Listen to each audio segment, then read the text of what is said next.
We can illustrate what's going on for us with our emotions when something happens with a diagram. So when everything is well with us, our thoughts and our feelings are in balance, and we're aware, we're able to listen, we're able to see, we're able to think, we're able to speak, we can take in information. All is well with our world. But then something happens. So for children, that might be their favourite stick broke, or someone took the toy they were using, or somebody calls them a name, and their emotional level rises. So instead of being in balance, they're emotionally flooded. And they look a little bit like this.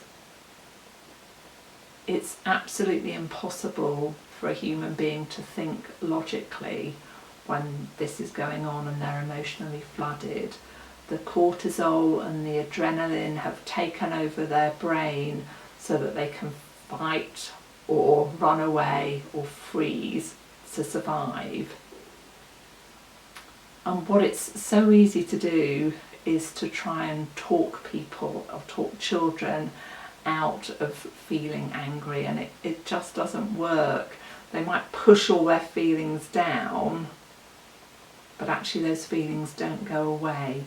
So what we need to do instead is actually help them express those emotions and release those emotions. And how we do that is by naming the feeling.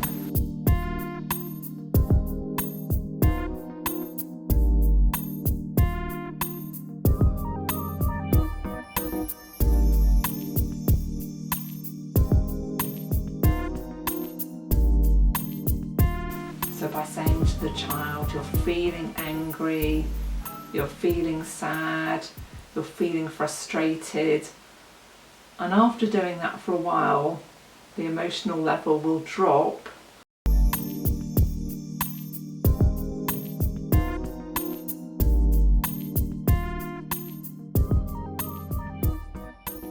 And children can then think and see and go on to talk about what they're going to do and how they can help themselves with the situation and how they can meet the need that they have.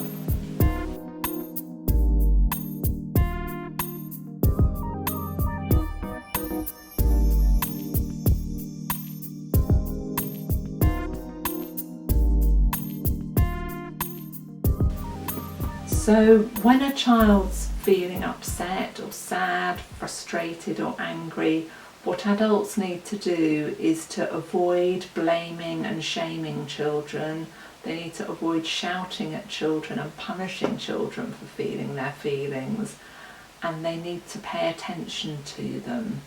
So instead of blaming, shaming, shouting, what adults need to do is to notice the child, just to maybe pause for a minute and tune in to how the child's feeling, to get down onto the child's level, gently reach out and name the emotion that they think the child's feeling.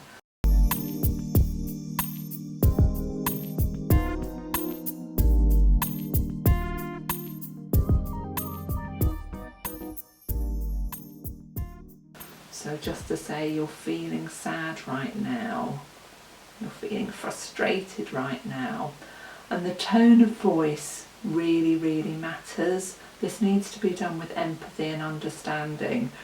It won't work at all to say to a child, you are feeling really angry, or I can see you're really feeling sad. That's not going to work. It's how you say it and the emotion. So you're really feeling sad. Your voice needs to reflect that so the child gets that you understand what's happening for them. And then, as the child begins to feel safe and begins to feel understood, they might have a hug with you, they might just look at you and nod. You'll see a difference in their eyes, and then as that emotional level drops, then you can go on to talk about the problem, because that thinking brain can think again. So if we go back to the original situation where Marianne's stick was broken, You know, Mariam, after a while when she's cried, might say, but I think I can find another stick now. And she might go off to find another stick, but she'll be able to regulate herself and find her own way to solve the problem with support from the adult.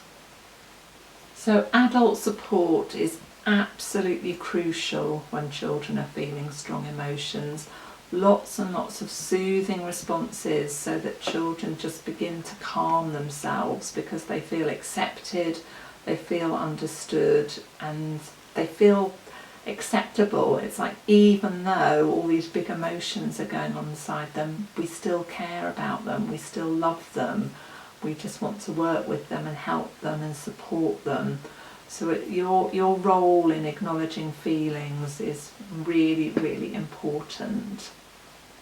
The other thing that I really want to emphasise is for children who've had trauma, having lots and lots of quality interactions with you as their teachers, working with them, playing alongside them and validating what they're doing is really, really helpful in building that trusting relationship.